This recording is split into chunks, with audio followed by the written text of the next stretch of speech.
నెల్లూరు నగరం చింతారెడ్డిపాలెంలోని నారాయణ హాస్పిటల్ ఆవరణలో ఉన్న శ్రీ వెంకటేశ్వర స్వామివారి ఆలయంలో ఉగాది వేడుకలు వైభవంగా జరిగాయి. ఈ సందర్భంగా స్వామి అమ్మవార్లకు ఆలయ అర్చకులు ప్రత్యేక పూజలు నిర్వహించారు. స్థానిక భక్తులు, హాస్పిటల్లోని పలువురు వైద్య నిపుణులు, సిబ్బంది విశేషంగా పాల్గొని స్వామివారిని దర్శించి తీర్థ ప్రసాదాలు స్వీకరించారు. అనంతరం ఆలయ అర్చకులతో పాటు పలువురు ఎంత్రీ న్యూస్ తో మాట్లాడారు. ప్రజలందరికీ ఉగాది శుభాకాంక్షలు తెలియజేశారు. అందరికీ మంచి జరగాలని ఆకాంక్షించారు.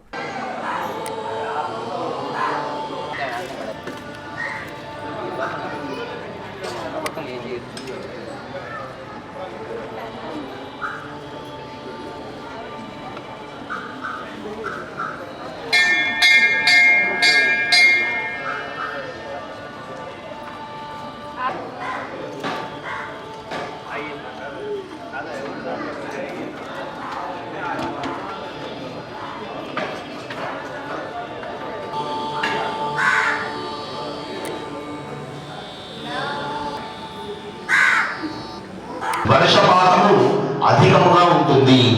అంటే కొన్ని పంచాంగములలో చెప్పుకోవాలి అంటే మధ్యమంగా ఉంటుంది అని చెప్తారు. టీటీడీ మనం తిరుమల తిరుపతి దేవస్థానం పంచాంగంలో కనుక తీసుకుంటున్నాం కాబట్టి అధికమవుతాయి అని చెప్పి మనకి సూచిస్తూ ఉన్నారు. అదేవిధంగా పంటలకి తెగుళ్ళు పడతాయి, పంటలన్నీ కూడా నాశనమయ్యేటువంటి విధానము అధికంగా ఉంటుంది అని చెప్తూ ఉంటారు. మరి ధనధాన్యాలన్నీ కూడా, ధాన్యములు ధరలన్నీ కూడా పెరుగుతూ ఉంటాయి. ఇప్పుడు మనం చూస్తున్న ధరల కంటే 2% ఇంకా అధికమయ్యేటువంటి విధానము చాలా ఎక్కువగా కలుగుతూ ఉన్నది. అదేవిధంగా లోహములు, ఏవైతే లోహములు ఉన్నాయో అవన్నీ కూడా ధరలు అధికంగా పెరిగేటువంటి అవకాశం ఉన్నది. ఇది మంత్రి కుజుడు కావడం వలన జరిగేటువంటి పరిస్థితులు. నవనాయకుల్లో మూడవ వాడైనటువంటి వాడు ఎవరయ్యా అనంటే మనకి సేనాధిపతి. ఈ సంవత్సరం సేనాధిపతి ఎవరయ్యా అనంటే చంద్రుడు. కాబట్టి ఆ చంద్ర భగవానుడికి మనం నమస్కారం చేసి ఆరాధన చేయడం ద్వారా చక్కటి మనశ్శాంతిని మనకు కలిగింపజేస్తాడు. ఒకసారి నమస్కారం చేసుకొని చంద్రగ్రహాయ నమః అనుకుంటూ ఉండండి. ఆ స్వామికి సంబంధించినటువంటి శ్లోకాన్ని చెప్పడం జరుగుతుంది. దధి శంఖతుషారాభం క్షీరోదారణవసంభవం నమామి శిశిరం సోమం శంభోర్మకుటభూషణం ఆప్యాయ స్వసమేతు తే విశ్వతః సోమవృష్టియం భవ వాజస్య సంగధే. ఈ యొక్క కృతికా నక్షత్రం 2, 3, 4 పాదాల వారికి ఏ విధంగా మొదలయ్యారంటే ఎన్నో విజయాలు సాధిస్తారు.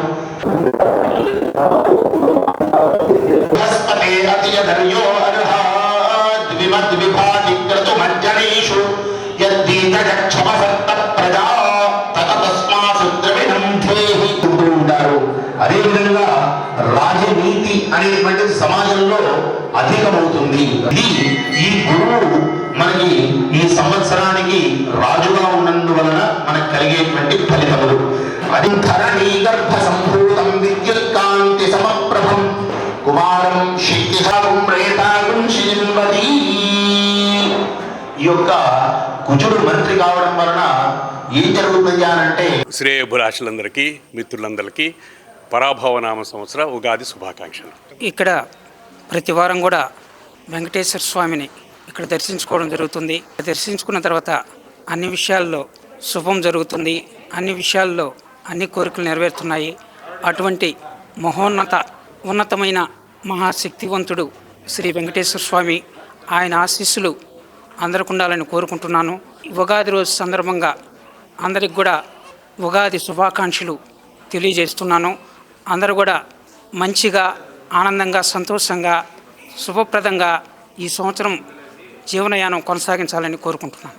శ్రీ గురుభ్యో నమః. శ్రీమాత్రే నమః. శ్రీ గురుభ్యో నమః. హరి ఓం. శ్రియకాంతాయ కళ్యాణనిధయే నిధయేర్థినాం శ్రీవేంకటనివాసాయ శ్రీనివాసాయ మంగళం. భక్త మహాశైలందరికీ కూడా పరాభవనామ సంవత్సర యుగాది శుభాకాంక్షలు. ఈనాడు మన నెల్లూరులో వేంచేసినటువంటి శ్రీదేవి భూదేవి సమేత శ్రీ వెంకటేశ్వర స్వామివారి యొక్క సన్నిధానంలో చక్కగా యుగాదిని పురస్కరించుకొని స్వామివారికి విశేష అభిషేక అలంకారాలన్నీ కూడా చేసిన తర్వాత పంచాంగ శ్రవణము అనేటువంటిది జరిగినది. మనకు 12 రాసుల వాళ్ళకి ఏ విధమైనటువంటి ఫలితాలు ఉన్నాయి, అలానే నవనాయకుల ఫలితాలు ఏంటి అలానే ఈ సంవత్సరానికి రాజుగా ఉండేటువంటి బృహస్పతి ఏ విధంగా యోగిస్తూ ఉన్నాడు, ఇటువంటివన్నీ కూడా మనం తెలుసుకోవడం జరిగినది. కాబట్టి భక్తాదులందరికీ కూడా మన దేశము రాష్ట్రము అంతా కూడా సుభిక్షంగా ఉండాలి అన్న ఉద్దేశంతో చక్కగా శ్రీదేవి భూదేవి సమేత శ్రీ వెంకటేశ్వర స్వామి వారిని చక్కగా మనస్ఫూర్తిగా అందరము కూడా ధ్యానిస్తూ ప్రార్థిస్తూ చక్కటి ఫలితాన్ని పొందాలి అని చెప్పి ఆ భగవంతుని మనం సదా కోరుకుంటూ ఉంటాం. స్వస్తి. నారాయణ మాతృసేవా పథకం అమ్మతనానికి కమ్మనైన పథకం. సుమారు 1500 విలువ గల నారాయణ బీబీ హెల్త్ కిట్ ఉచితం. అవుట్ పేషెంట్స్ కు ప్రతి నెల డాక్టర్ ఫీజు ఉచితం. అల్ట్రాసౌండ్ స్కానింగ్ ఉచితం. గర్భిణీ స్త్రీలు కాన్పు కోసం కానీ ఇతర అవసరమై హాస్పిటల్లో చేరినప్పుడు బెడ్ ఛార్జీలు ఉచితం. ప్రాథమిక వైద్య పరీక్షలు ఉచితం. మందులు ఉచితం. బ్లడ్ బ్యాంక్ నందు అవసరమైన వారికి రక్తం ఉచితం. 5 నుండి 9 నెలల గర్భిణీలకు ప్రతి నెల చెకప్ సమయంలో ఉచిత డ్రై ఫ్రూట్ బాక్స్ మరియు వేరుశెనగ చిక్కీలు ఉచితంగా ఇవ్వబడును. బిడ్డ పోషణ నిమిత్తం తల్లికి 3000 రూపాయల నగదు అందించబడును. కాన్పు కోసం అంబులెన్స్ ఉచిత పికప్ సదుపాయం కలదు. నెల్లూరు నగర పరిధిలో నారాయణ మాతృసేవా పథకం, నెల్లూరు.